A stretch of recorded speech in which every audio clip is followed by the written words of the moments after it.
قال الله تبارك وتعالى في كتابه العزيز بسم الله الرحمن الرحيم يا أيها الذين آمنوا اتقوا الله ولتنظر نفس ما قدمت لغد وقال النبي صلى الله عليه وسلم يؤتى بجهنم يومئذ لها 70,000 زمام مع كل زمام 70,000 ملك يجرونها رواہ مسلم۔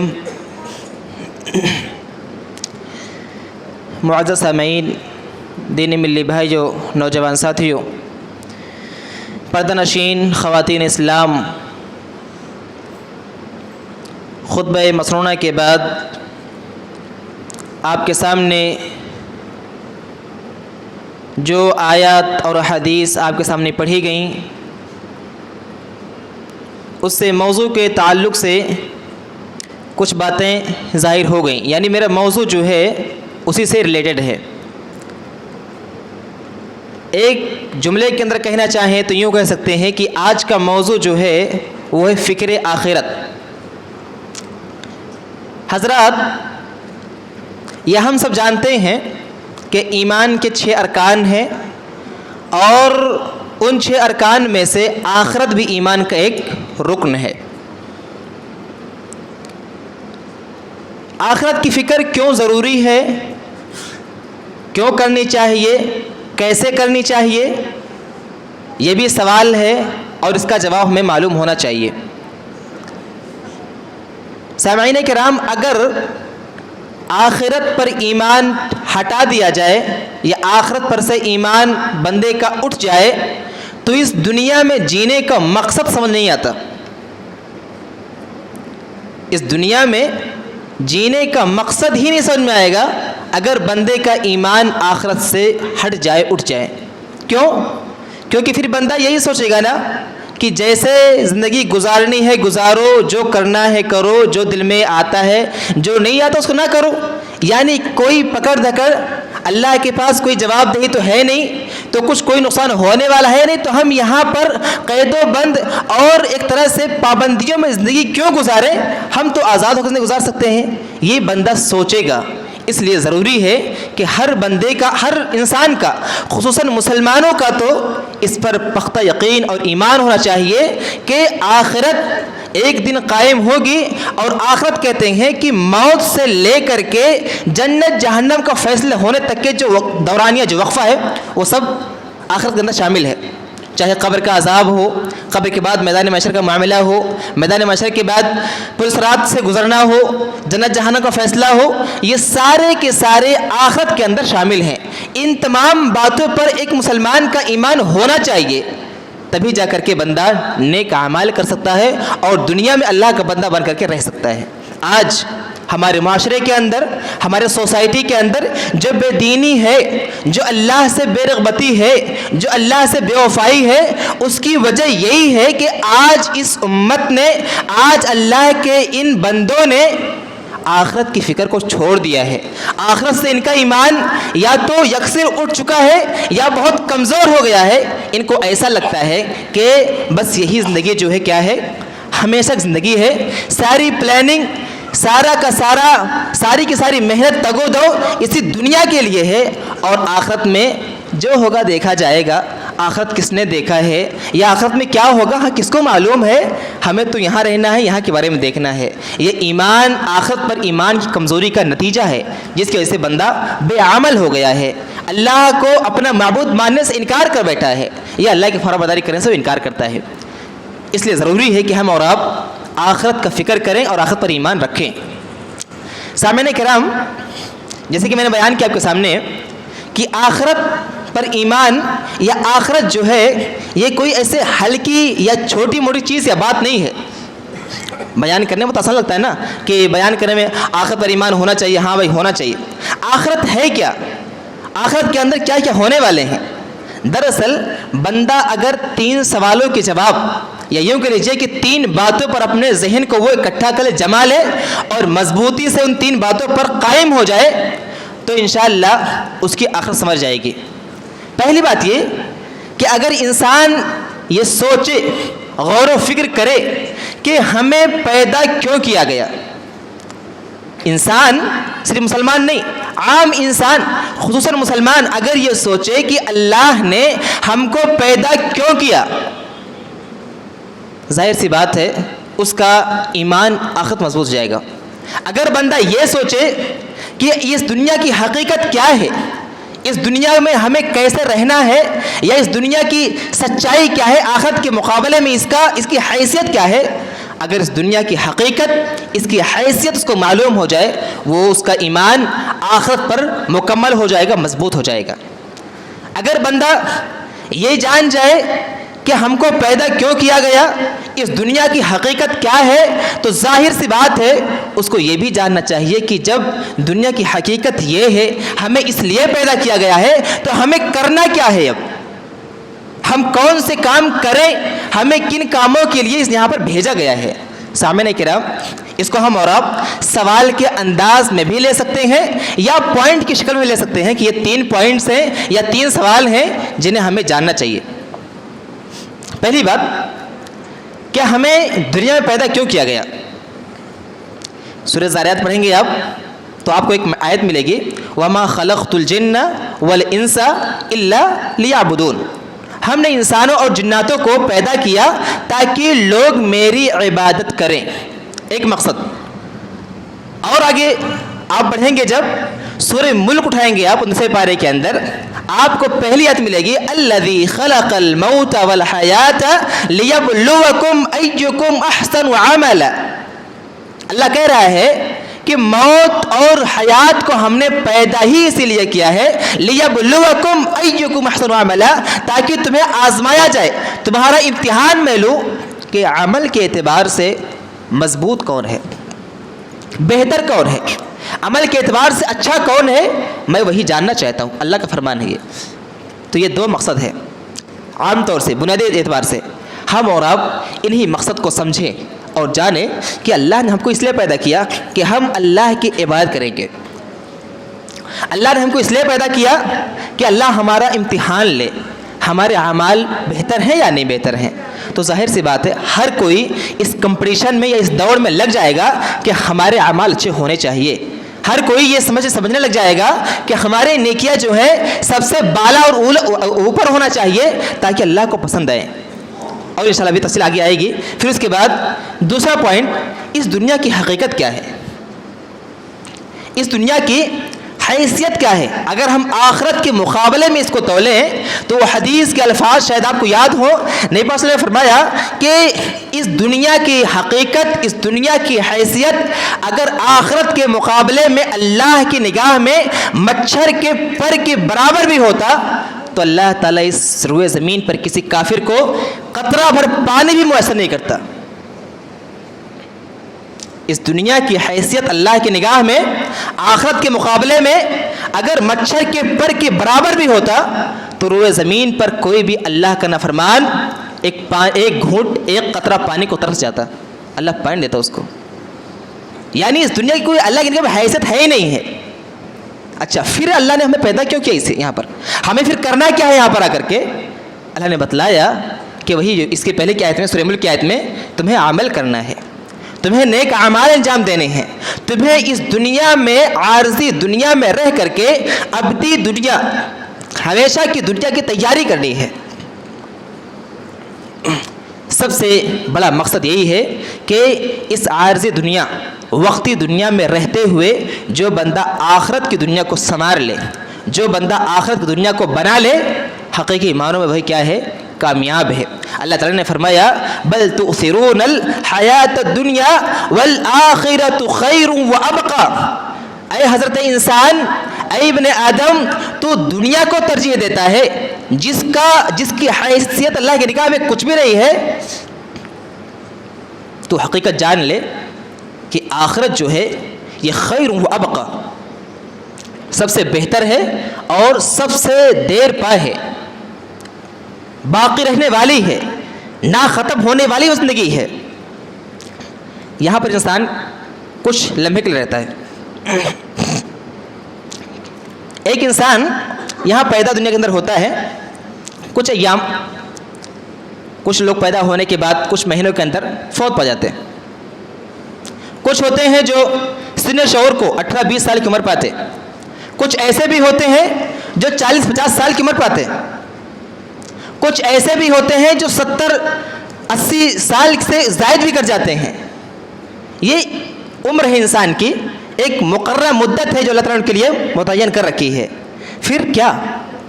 اس کے بعد کیا؟ ایک 9 مہینہ جینے والا انسان یا بچہ جو مر گیا اور جو 80 سال تک جیا پھر مر گیا، کچھ فرق ہے کہ نہیں فرق ہے؟ انجام دونوں کا برابر، مرنا دونوں کو ہے، ختم سب کو ہونا ہے، لیکن فرق دونوں میں نا. جب بندہ سن شعور پہ قدم رکھا، جب اس کے عقل و فراست صحیح ہو گئی، غلط صحیح سمجھنے کا اس کے پاس ہنر ہو گیا، تو اللہ نے اس کو مکلف بنا دیا.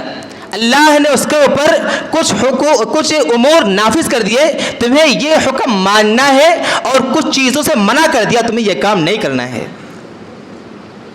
اور انہی دونوں چیزوں پر انسان اگر کاربند رہے اور عمل کرتا رہے تو اس کی وہ اخروی زندگی سنور جائے گی اور بن جائے گی، جس کا میں پس منظر آپ کو پیش کروں. شروعات ہو رہی ہے موت سے. شروعات ہو رہی ہے موت سے. ایک بندہ جو دنیا میں رہ کر کے سب کچھ پلاننگ کر لیا، سب کو جانتا ہے، سب کو پہچانتا ہے، سب کی سنتا ہے، سب کچھ تیاری کرتا ہے، لیکن وہ اللہ کو پہچانتا نہیں ہے، وہ اللہ کی بات سنتا نہیں ہے، وہ اللہ اس کے رسول کی نافرمانی کرتا ہے، وہ اس کا بھی وقت آنے والا ہے. ایسا نہیں کہ صرف جو نیک لوگ ہوتے ہیں انہیں کی موت آتی ہے. چاہے نیک ہو یا برا، چھوٹا ہو یا بڑا، عورت ہو یا مرد، نبی ہو یا ولی، کوئی بھی ہو، موت سب کو آنی ہے نا. اس پر کوئی کسی کو شبہ ہے، کوئی شک ہے؟ موت سب کو آنی ہے، نیک ہو یا برا ہو. آپ یہاں پر موازنہ کیجئے، ایک گنہگار ہے جو سب کی سنتا ہے لیکن رب کی نہیں سنتا ہے، فرشتہ اس کے پاس بھی آ رہے ہیں. ایک وہ ہے جو سب کی سنتا ہے لیکن رب کی سننے کے بعد کسی کی نہیں سنتا. ایک وہ بھی ہے، فرشتہ آتا ہے گنہگار کے پاس، اس کی روح قبض کرنے کی حالت کیا ہے؟ ایک فرشتہ آتا ہے نیک کے پاس جو اللہ سے رسول کی فرمانبرداری کرنے والا ہے، اس کی صورتحال کیا ہوتی ہے؟ آپ دیکھیے یہاں پر جو گنہگار ہوتا ہے، فرشتہ آتا ہے، اس کو تھپڑ لگاتا ہے، اس کے پیٹھ پر مارتا ہے اس کے، اور حدیث کے الفاظ ہیں کہ اس کے جسم سے جان ایسے روح کھینچتا ہے جیسے کاٹن کپڑا ہونا، کاٹن اور کسی کاٹیلی جھاڑی پر پھنسی ہوئی ہو، اس کو کھینچنے کے بعد کچھ ریشے اس میں رہ جاتے ہیں. کتنی مشکل سے نکلتا ہے وہ جان. گنہگار کے جسم سے فرشتہ ایسا ہی کھینچتا ہے جس طریقے سے وہ کاٹن کپڑا کاٹیلے جھاڑی سے کھینچتا ہے. کتنی مشکل جان نکلتی ہے. اور ایک نیک آدمی ہے، متقی پرہیزگار ہے، اللہ والا ہے، جس نے دنیا کو ترجیح نہ دے کر کے اپنی آخرت کو بنایا ہے. حدیث کے الفاظ ہیں، فرشتے آتے ہیں اور جب اس کی روح نکلتی ہے گویا کہ مٹکے سے پانی نکلتا ہے. گلاس میں پانی نکالو، نکل جاتا، چھلک کے نکل جاتا پانی کتنے آسانی سے، ایسے اس کی روح نکل جاتی ہے آسانی سے. فرق ہی نہیں فرق ہے. چلو یہاں پر روح نکل گئی، دونوں کی روح نکل گئی. پھر اس کے بعد جو جہنمی ہے، جو گنہگار ہے، اس کے ساتھ جہنمی والا معاملہ کیا جاتا ہے، جو جنتی ہے، جو نیک ہے، اس کے ساتھ جنتی والا معاملہ کیا جاتا ہے. اور آگے بڑھیے، قبر میں پہنچیے. قبر میں پہنچنے کے بعد شروعات بے وفائی یہیں شروع ہو گئی. دنیا کی حقیقت یہی معلوم ہو گئی. اولاد اپنے ان والدین کو جن والدین نے اپنے بچوں کے لیے دن رات ایک کر دیا، نہ گرمی دیکھا، نہ سردی، نہ برسات دیکھا، نہ کوئی اور موسم، ہر حال میں اپنے بچوں کا پیٹ پالنے کے لیے، انہیں خوش رکھنے کے لیے، ان کا بچہ، میرا بیٹا بھوکا نہ رہے، میری بیوی بھوکی نہ سوئے، سب کچھ لگا دیا. وہی اولاد غیر نہیں کرتے، گھر والے ہی، وہی بیوی، وہی بچے، وہی اولاد 4 قدم چل کر کے سینکڑوں من مٹی کے تباہ کر کے واپس آ گئے. آپ کے ساتھ کیا گیا؟ وہ باپ جو دن رات بچوں کے لیے مر رہا تھا، گرمی سردی برداشت کر رہا تھا، اس کے ساتھ کیا گیا؟ اولاد گئے، پراپرٹیز گئی. جو بچوں کو ڈگریاں دلانے کے لیے دن رات ایک کر رہا تھا، یہ اس کی جو محنت کے ساتھ گئی. اولاد گئے اس کے ساتھ نہیں گئے. کیا گیا؟ اس کا اپنا اعمال گیا، اس کے اپنے اعمال کے ساتھ گئے. اگر وہ ایسا بندہ رہا دنیا کے اندر جو دین پر عمل کرتا رہا, جو متقی پرہیزگار رہا, جو دنیا کے چکر میں اپنی آخرت کو بھولا نہیں, اس کا تو معاملہ بہت اچھا ہونے والا ہے. فرشتے اس کے پاس آئیں گے, پوچھیں گے سوال. تین سے چار سوال ہے, خاص طور سے 3 آنتوں سے بیان کیا جاتا ہے. پہلا سوال پوچھیں گے من ربک, تیرا رب کون ہے؟ ما دینک, تیرا دین کیا ہے؟ من نبیک, تیرا نبی کون ہے؟ اگر متقی پرہیزگار ہے, دیندار ہے, دین پر عمل کرنے والا ہے, اس کے زبان سے برجستہ جواب نکلے گا میرا رب اللہ ہے, میرا دین اسلام ہے, میرا نبی محمد صلی اللہ علیہ وسلم ہے. پھر سوال کیا جائے گا اس سے وما یدریک, یہ تم نے جانا کہاں سے, یہ تمہیں اس چیز کا علم کہاں سے ہوا؟ جو دین پڑھنے والا ہوگا, دین سمجھنے والا, وہ کہے گا قرأت کتاب اللہ, میں نے اللہ کی کتاب کو پڑھا ہے, اس کی تصدیق کی, اس پر عمل کیا ہے. اگر اسی کے بالمقابل ایک وہ دنیا دار انسان جو دنیا میں ساری پلاننگ کر لیا, اپنے موت کو بھول گیا کہ 20 سال کے بعد یہ کرنا ہے, 25 سال کے بعد جاب, پھر ایسی جاب جو 35 سال چلے گی, 35 سال کے بعد شادی کے بعد یہ کرنا, پھر بڑھاپے کے ٹائم پہ یہ کرنا, جو پلاننگ تو سارا کر لیا لیکن موت بھول گیا کہ موت بیچ میں کہاں ہے. موت کا کوئی وقت متعین ہے نا, کسی کو معلوم ہے؟ نہیں معلوم ہے. وہ پلاننگ تو سارا کر لیا لیکن موت کو بھولا رہ گیا کہ موت میری کب آ جائے کوئی پتہ نہیں ہے. وہ گنہگار جب اس کے پاس فرشتے آئیں گے اور پوچھیں گے اس سے من ربک, دیکھیے سوال وہی ہونے والا ہے. ایسا نہیں کہ دنیا کے اندر آدمی جس فیلڈ کا ماہر ہے وہی اسے پیچھے جائے. ڈاکٹر کے پاس جائے تو فرشتہ پوچھے کہ اچھا بتاؤ فلاں فلاں مرض کے بارے میں. ایسا بھی نہیں کہ انجینئر کے پاس جائے تو اس سے پوچھے, سول انجینئر ہے بھائی تو بتا بلڈنگ کیسے بنتی ہے, سافٹ ویئر انجینئر ہے بتاؤ کمپیوٹر میں انجنز کیسے کام کرتے ہیں. ایسا نہیں ہے, سوال ایک ہوگا, سب سے وہی سوال ہوگا. گنہگار کے پاس جانے کے بعد دنیا میں کیا تھا؟ انجینئر تھا, MBBS ڈاکٹر تھا, سرجن تھا, پائلٹ, جو بھی دنیا کے اندر تھا تو رہا ہوگا دنیا کے اندر. یہ جو گز مٹی, جو 4 گز جو ہے یہ مٹی ہے, یہاں پر آنے کے بعد یہی تیرا گھر ہے, تیری حیثیت یہی ہے. کچھ دن کے بعد کیڑے کھائیں گے. پھر اسے پوچھا جائے گا من ربک, تیرا رب کون ہے؟ تجھے بایولوجی آتی ہے, تجھے فزکس آتی ہے, تجھے سائنس آتی ہے, تجھے ہسٹری آتی ہے, تجھے دنیا کے ہر علوم میں مہارت حاصل ہے, ذرا بتلا تو صحیح تجھے رب کے بارے میں معرفت ہے, تجھے اپنے رب کی پہچان بھی ہے, تجھے معلوم بھی ہے کہ تمہارا رب ہے کون. اس کے زبان سے کیا نکلے گا؟ لوگ سوچتے ہوں گے نہیں یہ 3 سوال 4 سوال رٹا مار لیں گے ادھر ہی, میرا رب اللہ ہے, میرا نبی محمد صلی اللہ علیہ وسلم ہے, میرا دین اسلام ہے, ہم نے قرآن سیکھا, سوچ رہے کہ یہاں پر مار گٹا وہاں پر کام چل جائے گا. نہیں, جو عمل کیا ہے اس کے مطابق اسی کی زبان وہاں پر حرکت میں آئے گی. اگر نہ اس کی زبان سے آئے گا ہاں لا ادری, ہائے مجھے پتہ ہی نہیں, مجھے نہیں معلوم, ہاں لا ادری, مجھے علم نہیں ہے. اللہ کے یہ بتائیے مسلمان جو ہے کم از کم اس کو تو معلوم ہوتا نا اللہ کون ہے. مسلم گھر کے اندر جو بچہ پیدا ہوتا ہے اگر وہ اپنے گھر کے اندر ہی رہے تو کبھی نہ کبھی سن لیتا ہے اللہ, لیکن اللہ کی فرما برداری نہ کرے اس کے زبان سے نکل جائے گا میرا رب اللہ ہے. نہیں, اللہ اس کے زبان سے تبھی نکلے گا جب اس نے اللہ کی مانی ہوگی, اللہ کے فرمان کے مطابق زندگی گزارا ہوگا, تب تو وہ کہہ دے گا کہ ہاں میرا رب اللہ ہے. پھر سوال پوچھا جائے گا من نبی یق, تیرا نبی کون ہے؟ آج بہت جھگڑے چل رہے ہیں نا, نبی کا نام آ جائے اگر تو جھوم جاتے ہیں اور نبی کا حکم آئے تو گھوم جاتے ہیں. یہی مسئلہ ہے نا. گستاخ نبی کی ایک سزا ہے, لیکن نعرہ کیا لگاتے ہیں آج کل لوگ؟ گستاخ نبی کی. لیکن پوچھو معلوم کرو گستاخ ہے کون حقیقت میں؟ دشمن کو گستاخی کرنے کا موقع ملا کہاں سے؟ سامعین کرام غور کریں گے نا تو نتیجہ یہی نکل کر کے آئے گا, غیروں کی بات چھوڑو, انہیں تو علم ہی نہیں ہے, انہیں ہماری ذمہ داری تھی ہم ان کو بتاتے, ہم نے ان تک پہنچایا ہی نہیں, ہم ان تک پہنچے ہی نہیں, ہم نے بتایا ہی نہیں کہ نبی کی ذات کیا ہے, نبی کا مقام کیا ہے, نبی کی حیثیت کیا ہے. دشمن کو تو موقع چاہیے نا کوئی. گستاخ کون ہے؟ جو دن رات نبی کی نافرمانی کرنے والا ہے وہ, یا جس کو نبی کے بارے میں علم ہی نہیں ہے؟ مطلب یہ گستاخ کون ہے؟ جو دن رات نبی کی سنتوں کو اپنے پیروں تلے روتا ہے وہ, یا جس کو نبی کے بارے میں سرے سے علم ہی نہیں ہے, بس سن کے جو سن لیا. نبی ایسے تھے، نبی ویسے تھے، نبی ویسے تھے. گستاخی نبی کی ایک سزا معلوم ہے سب کو، لیکن گستاخی کرنے میں سب سے آگے کون لوگ؟ اپنے ہی قوم کے لوگ. میں پوچھوں یہاں بیٹھے ہوئے لوگوں کو، کتنے لوگوں کو معلوم ہے نبی کے بارے میں، نبی کی سیرت کے بارے میں؟ کتنے لوگوں کو دلچسپی ہے نبی کی سیرت پڑھنے اور جاننے میں؟ میں پروگرام کرتا ہوں سیرت کا، یہاں الحمدللہ ہوتا ہے، ہر سنڈے ہوتا ہے، 15 سے 20 منٹ کا ہوتا ہے پروگرام. اور تقریباً ہر سنڈے کے روز جب پروگرام کرنا ہوتا ہے، مغرب بعد اعلان بھی ہوتا ہے. کیا بول کے؟ کہ مسلمان کرام سنت پڑھ کے تشریف رکھیں، 15 سے 20 منٹ کا پروگرام ہوگا، سننے کے بعد جائیں. یہ اعلان ہر سنڈے کو ہوتا ہے، ہر پروگرام سے پہلے ہوتا ہے. لیکن وہیں پر سمجھ آ جاتی ہے کس کو اپنے نبی سے کتنی محبت ہے اور کون زبانی دعویٰ کرنے والا ہے.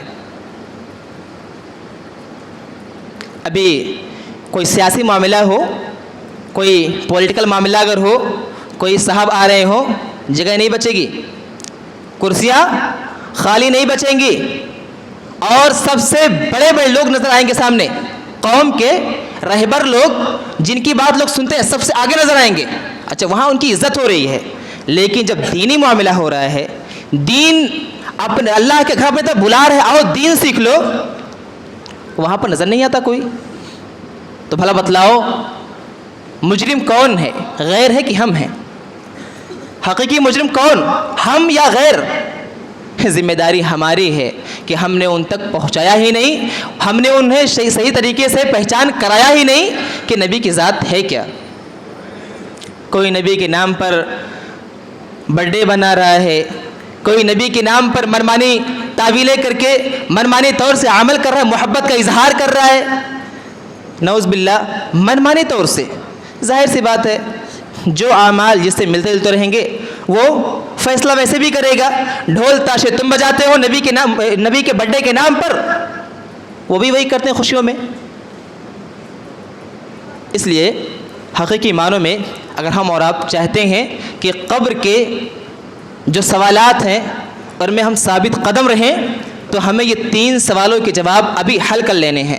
اور کتنا بڑا نادان ہے وہ، کتنا بدقسمت انسان ہے وہ، کتنا عقل کا مارا انسان ہے وہ کہ ممتحن نے، ایگزامنر نے بتلا دیا ہے کہ یہ سوال تمہیں آنے ہیں، اس کی تیاری کر لو. اس کے بعد بھی کوئی فیل ہو جائے، کسی غلطی ہے یہ؟ خطا کار کون ہے؟ ایگزامنر نے بتا دیا نا، امتحان لینا بتا دیا تھا تمہارا یہ امپورٹنس والا، اس کو تیاری کر لو، یہ آنے کا ہے تمہیں، اس کا امتحان ہر کسی کو دینا ہے. اس کے بعد بھی وہ فیل ہو جائے اور اس کو کوئی فکر نہ اس کی. خطا کار کون؟ خود انسان، مجرم خود بن رہا ہے وہ. اللہ نہیں چاہتا اپنے بندوں کو آگ میں جلانا، اللہ ہرگز نہیں چاہتا میرے بندوں کے اوپر عذاب نازل کرنا، لیکن بندہ ایسا عمل کرتا ہے جو اللہ کی جلالت کو مجبور کرتا ہے. یہ دوسرا سوال ہوگا. اور اس وقت بے دین آدمی جو ہوگا، بس جو جمعہ کو حاضری لگانے والا یا عید کے دن حاضری لگانے والا ہوگا، اس زبان سے کیا نکلے گا؟ ہاں لا ادری، مجھے پتہ ہی نہیں کیا ہے. ہاں کچھ لوگوں سے پوچھو نبی صلی اللہ علیہ وسلم کا نام کیا تھا، بولتے حضور صلی اللہ علیہ وسلم. اگر پوچھا جائے کہ ہمارے نبی صلی اللہ علیہ وسلم کا نام کیا ہے، تو دیکھو اکثر لوگ کیا بولیں گے پتہ ہے؟ حضور صلی اللہ علیہ وسلم. نام نہیں معلوم. یہ سچائی بتا رہا ہوں میں، یہ زمینی حقائق بتا رہا ہوں. میں لوگوں سے پوچھا ہوں اور معلوم کیا ہوں، بات کرتا رہتا ہوں میں لوگوں سے. ان کے والدین صورتحال کیا تھی، مکہ میں دعوت کیسے دیے، مدینہ میں کیسے پہنچی، کتنی قربانیاں دی، وہ تو دور کی بات ہے، نام ہی نہیں پتہ نبی کا اپنے. دوسرا سوال ہوگا. تیسرا سوال کیا ہوگا؟ ما دینک کا، تیرا دین کیا ہے، تیرا زندگی میں گزارنے کا اصول کیا تھا، تیرا طریقہ کار کیا تھا، تو کس دین کا پیروکار تھا، تو کون سے اصولوں پر عمل کرنے والا تھا. دیندار تو بولے گا فوراً اللہ میرا دین وہی تھا، میرا اصول، میرا ضابطہ، میرا طریقہ وہی تھا جو اللہ نے وضع کیا، جو اللہ نے بنایا تھا، اسلام تھا. لیکن جو بے دین ہوگا، جس نے دین پر کبھی عمل ہی نہیں کیا ہوگا، اس کی زبان سے ادا ہوگا نہیں ہو سکتا. پھر اس کی زبان سے وہی ادا ہوگا، ہاں لا ادری، ہائے افسوس مجھے پتہ ہی نہیں ہے، مجھے اس چیز کا علم ہی نہیں ہے، مجھے نہیں معلوم ہے. سامعین کرام، قبل اس کے کہ تمہارا محاسبہ کیا جائے، اپنے نفس کا خود محاسبہ کر لو. قبل اس کے کہ فرشتے تمہارے سامنے یہ سوال نامہ لے کر حاضر ہو، تم اپنے آپ کو جواب دینے کے تیار کر لو۔ یہ آخرت کی پہلی منزل ہے، اگر اس میں کامیاب ہو گئے بعد کی منزلیں آسان ہوں گی، اگر اسی میں ناکام ہو گئے تو بعد کی منزلیں اس سے کہیں زیادہ سخت اور کٹھن ہیں۔ قبر کے بعد جو ہونا ہوا، کتنا رہنا ہے واللہ عالم، سب کا معاملہ سب کے ساتھ ہے۔ قبر سے گزرنے کے بعد پھر محشر کا میدان آئے گا۔ میں بہت دیکھو شارٹ مل کر چل رہا ہوں۔ قبر کے بعد پھر میدان محشر آ رہا ہے، قیامت قائم ہو گئی ہے، محشر میں سب کے سب جمع ہیں۔ آج دنیا کے اندر تھوڑی سی گرمی سخت ہو جائے آدمی بلبلا اٹھتا ہے، ٹھنڈی کا انتظام کرنے کے لیے کیا کیا نہیں کرتا ہے، کولر، اے سی، اچھے سے اچھا ایگزاسٹ فین، سب کچھ لگا کے تاکہ گرمی ہمارے پاس آنے نہ پائے، ہم سکون سے رہیں۔ اور اس دن کو یاد کرو، اور معلوم ہے یہ گرمی جو ہے یہ شاید کروڑوں میل فٹ دور ہے یہ انسانوں سے، تب گرمی کا یہ عالم ہے۔ اور جس دن یہ سورج 1 میل کے فاصلے پر رہے گا، میل والوں میل بولتے ہیں جو سرما لگاتے، سرما لگانے کی جو سلائی ہوتی ہے نا، راڈ جو ہوتا ہے نا چھوٹا سا شیشے میں، اس کو میل بولتے ہیں۔ اور اگر میل دوری کی مسافت مان لی جائے تو 2.5-3 کلومیٹر کتنا کا ہوتا ہے؟ 2.5-3 کلومیٹر کا ہوتا ہے، 4 کلومیٹر کا مان لو، بہت بڑھا کے مان لو۔ اگر اتنی دوری پر گرمی کا کیا عالم ہوگا؟ دنیا میں تو ہم تلاش کر لے رہے ہیں نا کوئی راستہ یہ ہو کر کے، وہاں کچھ نہیں ہوگا، نہ مال نہ اولاد ساتھ میں، اور تو اور بندے کا اپنا لباس بھی اس کے اوپر نہیں ہوگا، ننگے ہوں گے ہر کوئی۔ امی عائشہ نے پوچھا تھا نبی صلی اللہ علیہ وسلم سے نا کہ نبی صلی اللہ علیہ وسلم بتلائیے، آپ کہہ رہے ہیں کہ اس دن ہر کوئی ننگا ہوگا، جسم پہ کوئی لباس نہیں، عریاں سب ہوں گے؟ ایسا فرمایا ہاں ایسا ہی ہے۔ کہا تو مرد عورتوں کو دیکھیں گے، عورتیں مرد کو دیکھیں گے تو شرم نہیں آئے گی؟ انہوں نے فرمایا کہ معاملہ اس سے کہیں زیادہ سخت ہونے والا ہے، معاملہ اس سے زیادہ کہیں زیادہ سخت ہے۔ یعنی ان زلزلۃ الساعۃ شیء عظیم، اتنا خطرناک وہ معاملہ ہونے والا ہے۔ وَتَرَى النَّاسَ سُكَارَى، تم لوگوں کو دیکھو کہ نشے میں ہیں لوگ، جبکہ وَمَا هُمْ بِسُكَارَى، وہ نشے میں نہیں ہوں گے۔ وہ ان عذاب اللہ شدید، اللہ کا عذاب اتنا سخت ہوگا انسان کے ہوش باختہ ہو جائیں گے، انسان کے ہوش اڑ جائیں گے، اس کو اپنے علاوہ کچھ نظر نہیں آئے گا۔ ہم یہاں پر تھوڑی سی گرمی برداشت نہیں کر پاتے، اور وہ محشر کا جب کہ سوئے اتنے قریب رہے گا، ہر کوئی اپنے اعمال کے مطابق پسینے میں شرابور ہوگا، زمین تابے کی طرح سے تپ رہی ہوگی۔ ہم نے کیا اس کا انتظام کیا ہے؟ پلاننگ دنیا میں ساری پلاننگ کر لی، آخرت کے بارے میں کیا کیا ہم نے؟ اور آگے بڑھیے۔ اس کے بعد اللہ تعالیٰ فیصلہ، اور بھی درمیان میں معاملات آئیں گے، پلسرات سے گزرنا اور دوسرے معاملات، ہر کسی کو اس کے گناہ کے مطابق عمل جزا سزا دینے کا۔ پھر اس کے بعد معاملہ آتا ہے آخر میں جا کر کے جنت جہنم کا۔ نیک عمل کیا ہے اگر دنیا کے اندر، ظاہر سی بات اللہ تعالیٰ نے اس کو وعدہ کیا ہے، اس کو جنت دے گا۔ وہ جنت ہے جس کے نیچے نہریں جاری ہیں، قسم قسم کے میوے اس کے اندر موجود ہیں، انسان کے نفس کی آسائش اور آرام کے لیے ہر چیز وہاں مہیا ہے۔ اسی کے برخلاف وہ بندہ جو دنیا میں منمانی کر کے نہیں گزارا ہے، جو دنیا کے اندر دین کو چھوڑ کر کے دنیا کو ترجیح دیا کرتا تھا، جس کو دنیا کے اندر آخرت کی کوئی فکر تھی ہی نہیں، اس کا کیا معاملہ ہونے والا ہے؟ جہنم کی آگ اس کا تیار کی گئی ہے، اس کے لیے جہنم کی آگ ہے۔ اور آگ بولو تو لگتا ہے کہ دنیا کی آگ نا 70 گنا 69 گنا، یعنی 70 میں سے ایک یہ حصہ ہے دنیا کی آگ، اور 69 گنا بڑھ کر کے وہ جہنم کی آگ ہے۔ اور اس کے طاقت کا معلوم ہے اندازہ آپ کو، 70,000 لگام لگی ہوئی ہیں جہنم کو، ہر لگام پر 70,000 فرشتے متعین ہیں، اس کو کھینچ کے لا رہے ہیں۔ یہ جہنم کی طاقت ہے، اس میں آگ ہے۔ اس آگ کا عالم یہ ہے، بعض روایتوں کے مطابق 100 سال سے اس کو دھوکا گیا، اس کا کلر تبدیل ہوتے ہوتے پکا ہوتے تو کالا ہو گیا ہے۔ ہم کبھی اندازہ لگائیں، ایک انگار ڈبی کا لیں اور تیل لگا کر کے اپنے ہاتھ پہ ذرا لگائیں، کتنا دیر کون برداشت کر سکتا ہے؟ برداشت کرے گا کوئی؟ بہت کوئی مرد بن رہا ہے اگر 1 سیکنڈ میرے خیال سے زیادہ ہو رہا ہے، نہیں برداشت کر سکتے انسان. اور اس آگ سے جو 69 گنا تیز آگ ہے, ہم نے تیاری کی ہے اس کے لیے, ہم اس کو برداشت کرنے کی طاقت رکھتے ہیں. اور قرآن کے الفاظ ہے کلما نضجت جلودہم بدلنا جلودا غیرہا, جب جب ان کے چمڑے یہ جلد اوپر کے جل کے ختم ہو جائیں گے, معاملہ نہیں ختم ہوگا, چمڑی ختم, دوبارہ چمڑ لگایا جائے گا, لیذوقوا العذاب, تاکہ اس کو عذاب چکھایا جائے. اور سائنس ڈاکٹریٹ پڑھنے والے لوگ معلوم ہوگا آپ کو کہ جو احساس کا مادہ ہے نا, احساس کرنے کی, وہ جلد چمڑے کے اندر ہے. انجیکشن لگاؤ جب تو چمڑی کے اوپر درد ہوتا ہے, اندر جانے کے بعد تکلیف نہیں ہوتی ہے, تو چمڑی کو اللہ تعالیٰ بدلتا رہے گا بار بار تاکہ عذاب چکھو. تیاری کی ہم نے, تیار اس کے لیے ہم ہیں, نہیں برداشت کر سکتے اس کو ہم. یہ تو ایک مثال میں دے رہا ہوں. اس کے بعد جہنم میں کئی درجات ہیں, حاویہ ہے, قاریہ ہے, حطمہ ہے, سعیر ہے. اور بتاؤں میں آپ کو جہنم کی زندگی کے بارے میں, وقت ختم ہوا. جہنم کی زندگی ایسی ہے کہ انسان وہاں چاہے گا, جہنم میں دیکھے گا جنت والوں کتنا خوش ہیں وہ لوگ, بغل ہی میں جنتی لوگ کتنے خوش ہیں. اس کی خواہش ہوگی کہ اللہ ہمیں بھی کچھ عنایت کیا جائے, ہمارے بھی کچھ رحم کیا جائے. تو وہ ان کو پیاس لگے گی, افیوز پانی مانگیں گے جنتیوں سے. جنتی حوض کوثر پی رہے ہیں, ٹھنڈا ٹھنڈا پانی پی رہے ہیں, خوش ہے وہ, یہ پانی مانگیں گے ان سے. جنتی لوگ جواب دیں گے ان کو, تم پر حرام کر دے گا اللہ تعالیٰ, حرام تمہارے پر کر دیا ہے, تمہارے لیے یہ پانی نہیں ہے. کھانا مانگیں گے, اللہ تعالیٰ کہے گا بہت چیخنے کے بعد, اللہ کہے ٹھیک ہے ان کو دیا جائے کھانا.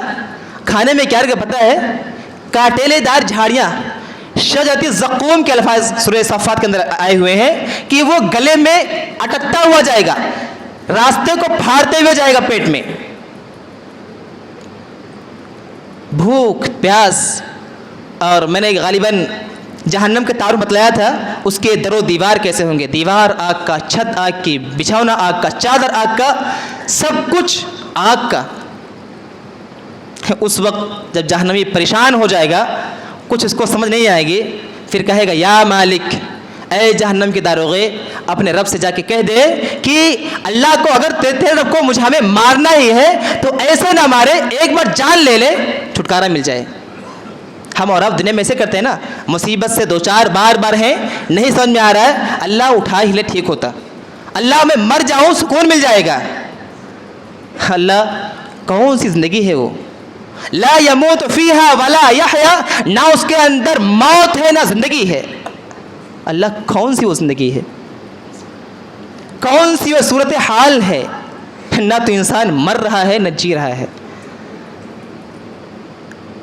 ہم نے تیاری کی ہے اس کے لیے, ہم ان تمام عذابات کا سامنا کر سکتے ہیں. اگر نہیں کر سکتے تو پھر ہم غفلت میں کیوں ہیں, ہم اللہ کے دین کے پرستار کیوں نہیں بن جاتے, ہماری مسجدیں خالی کیوں نظر آتی ہیں, ہمارے سر سجدے میں کیوں نہیں گرتے. دن رات کی محنتیں دنیا کے لیے ہیں, دین کے لیے ہم نے کتنی محنت کی ہے. سامعین کرام, بات بہت ساری ہیں, اختصار کے ساتھ چونکہ خطبے کا وقت مختصر ہوتا ہے, میں نے چند باتیں بیان کرنے کی کوشش کی ہیں, صرف اور صرف اس نیت, اس مقصد کے ساتھ کہ اپنے اندر آخرت کی فکر پیدا کرو. آخرت کو مت بھولو. آخرت کوئی کہانی کی بات نہیں ہے, کوئی اسٹوری نہیں کہ جھوٹی بات ہے سچی بات ہے, کوئی نہیں, حق ہے اور وہ ہو کر کے رہے گی. لہٰذا ہم تمام لوگوں کو چاہیے کہ ہم ہمیشہ آخرت کو یاد رکھیں. آخرت کو ایسے یاد رکھیں, بہت سارے طریقے ہیں. نبی نے فرمایا تھا, ایک حدیث میں بیان کرو سامنے, انی نہیتکم عن زیارت القبور فزوروها فانه تذکر الآخرہ. لوگوں, میں نے تمہیں پہلے قبر کی زیارت کرنے سے منع کر دیا تھا, لیکن اب میں تمہیں اجازت دیتا ہوں کہ تم جاؤ قبروں کی زیارت کرو. کیوں؟ کیونکہ یہ تمہیں آخرت کو یاد دلاتی ہے. تمہارے دلوں کے اندر آخرت کے وہ ہولناک منظر سامنے آ جاتے ہیں, تمہارے اندر تقوی پیدا ہوگا, تم متقی بن جاؤ گے, تم اللہ کے فرما بردار بندے بن جاؤ گے. آج ہمارا معاملہ اس یہاں بھی الٹا ہے.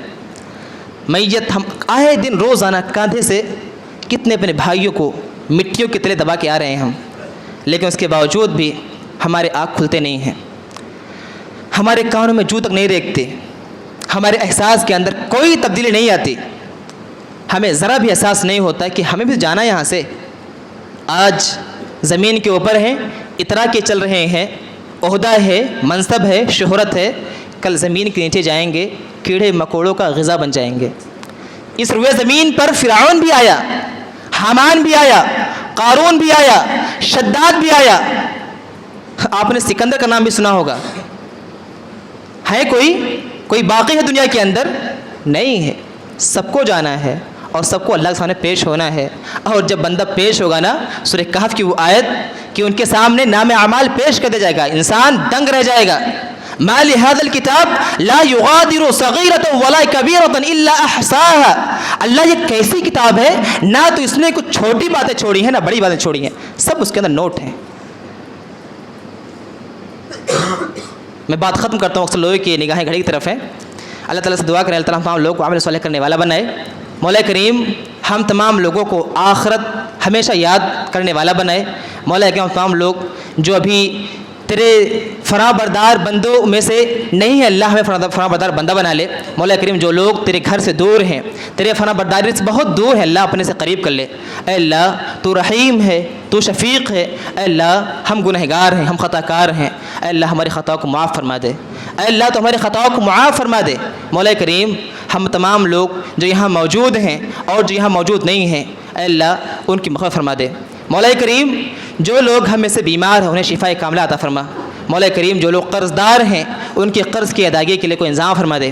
مولا کریم ہم تمام لوگوں کو, تمام مسلمانوں کو رمضان تک صحت و عافیت سے پہنچا دے. مولا کریم اس مہینے کو پانے کے بعد ہمیں زیادہ سے زیادہ نیک عمل کرنے والا بنا دے. مولا کریم تمام لوگ جب زندہ رکھ, ایمان اسلام پر قائم دائم رکھ. ہمارا جب خاتمہ ہو تو ایمان ہی پر ہو. آمین. تقبل اللہ رب العالمین.